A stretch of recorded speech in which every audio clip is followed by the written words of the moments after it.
ज़बूर पहली किताब पहला ज़बूर जो 6 आयात पर मुश्तमिल है।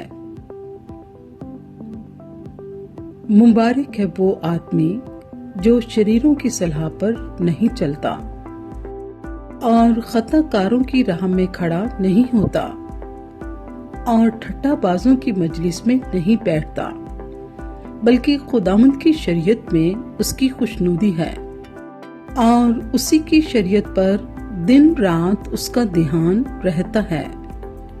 वो उस दरख्त की मानिंद होगा जो पानी की नदियों के पास लगाया गया है, जो अपने वक्त पर फलता है और जिसका पत्ता भी नहीं मुरझाता। सो जो कुछ वो करे बारबर होगा।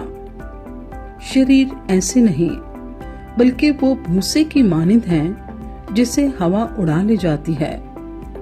इसलिए शरीर अदालत में कायम ना रहेंगे, ना खताकार सादिकों की जमात में, क्योंकि खुदावंद सादिकों की राह जानता है, पर शरीरों की राह नाबूद हो जाएगी।